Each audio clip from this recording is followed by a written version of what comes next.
Okay, so now we get on to the last third of the course. We start with lesson 19. It's the new material, and it's going to be all about the last third of the course that we have coming up. We're really going to focus on understanding statistics in context, okay?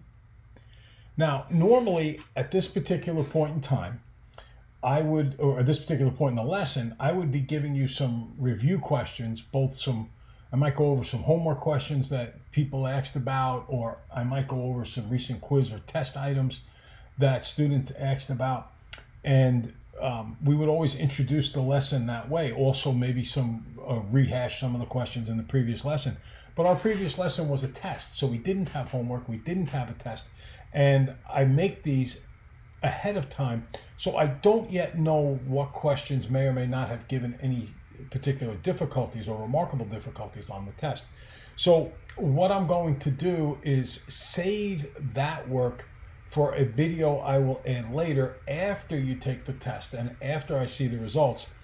I will add that in afterwards. But for now, I'm just going to record any new material. Now, the first thing I want to do is talk about a quote. Mr. Brady's my old high school math teacher at Bayport Blue Point High School, and a legend in his time. As they say, the man, the myth, the legend, the best of the best. And he used to tell us all the time when we took pre-calculus with him, and he would say, you got to lock yourself in a closet. Think about this stuff. And I think arguably for the first time in this class, I think we are definitely in a position for all students in the class that you have to lock yourself in a closet and think about this stuff. I don't think it's overly difficult, especially once we break it down into a step-by-step deal. But to truly understand it, I do think you need to focus, to get by yourself, and to really chew on this material and digest it.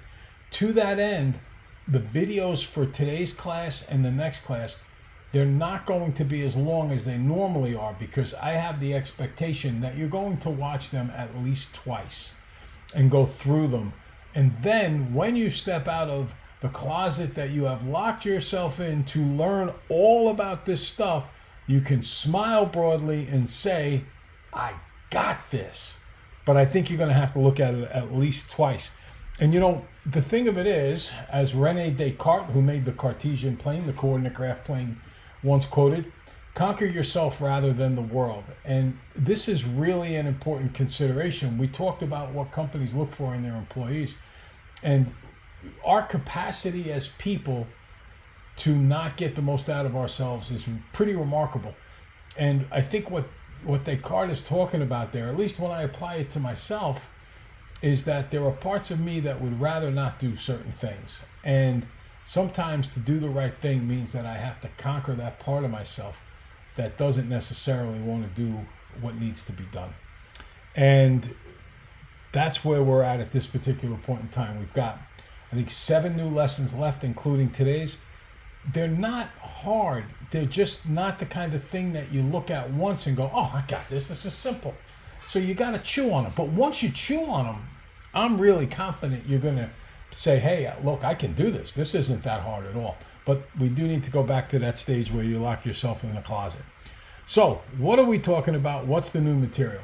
Well, we're going to do section 8.1 and 8.1 today, 8.2 for the next lesson this week.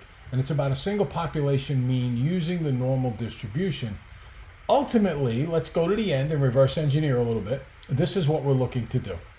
We're looking to say the interpretation, that's what we're going to give, should clearly state the confidence level, meaning how confident are we in our answer, and should explain that the population parameter is being estimated. Here, a population mean, and state the confidence level. So your answer should look like this. We estimate with a % confidence that the true population mean is between blank and blank.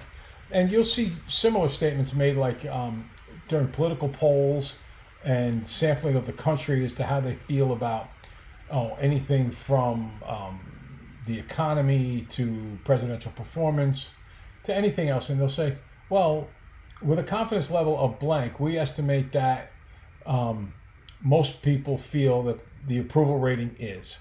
So that's what we're looking to do. Give a confidence level on a statistic. Now, what am I talking about? I'm talking about a confidence level around a mean. So we're not going to talk politics here, but we are going to talk about a population mean and the normal distribution. And when we analyze some data that we're given, how confident are we that the average is what we think the average is going to be? In other words, how big this green area is. We want to be able to calculate that green area. And that's what we're going to do. We need, so what do we need in order to write that interpretation? We need to know what the mean is. We need to know the center of this green area. We need to know the confidence level, which is a function of z-scores. Okay, z-scores, as you know, are standard deviations from the mean. And we know it looks like a normal curve. This lesson applies our understanding of how data is distributed in a normal curve. We already know that, and we should be really good at it, right? This is nothing more than the normal CDF and the inverse norm functions on our calculator. And we want to know that our confidence that a particular mean is accurate. And we're going to base that confidence on probability. Okay, so we need the mean and we need the confidence level. The mean and the confidence level. So understanding a confidence level. It's the area surrounding the mean. It's the green stuff. And it's very much related to percentiles. So let's say you want a confidence level or you want a confidence level of 90%. This means that the green covers 90% and the white bits on each end cover a total of 10% or 5% each. So if this green covers 90%, remember, the whole normal curve is an area of 1, or in this case, 100%. So if the green covers 90%, the 0.95 is just the value of the mean in the middle of this graph. If the green covers 90%, then that means there's 10% on each end. And disregard this 0.025. This was for a different problem. But it means each one has 5%. Okay? So the white end tips, if the green covers 90%, the white end tips cover 10% or 5% each. Agree? Okay. Now, what if we wanted to get a confidence level of 80%? That means that the green covers 80% and the white bits on the ends cover a total of 20% or 10% each. What if we wanted a confidence level of 70%? Well, that means that the green covers 70% and the white covers 30%. And I chop each of those in half and each one of the two white ends covers 15%. So what if I tried to write this out with a little bit of a formula? So formally speaking, with a formula, the total area under the normal curve is 1. Then if I subtract the confidence level, in this case 70% is 0.70. So it's 1 minus the confidence level, because 1 is the whole thing. The confidence level is the green, which is 70%. So the white has to be the 30% that remains, 1 minus 0.70. Then, because there's two ends that are white, I have to divide that 0.30 by 2, and I get 0.15, or there's 15% at each end. I think you can follow that. What if we wanted a confidence level of 95%? And this is exactly what the green diagram is of this time. It's a 95% confidence level.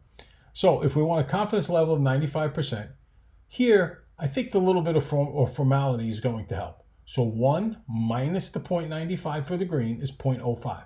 So the total white is 0.05. But then I have to divide that by 2 to get each of the ends, and I get 0.025. And that is exactly what's in that diagram. So the thinking is the same for case 1, case 2, case 3, and case 4. But the diagram itself is only for case 4 because the diagram has this where are we here? The diagram has this 0.025 in it. We adjust if it said, for instance, that the green was 90%, then we said each end was 5%, and the diagram would be 0.05 on each end instead of 0.025, okay? Now we need to step back and talk about second FAR's inverse norm, okay? At this point, we're going to stop. We did discuss how to understand what a confidence level is, and how to find what the white tails, if you will, are on this diagram. The next video will get into how we use second var's inverse norm to arrive at these mathematical calculations.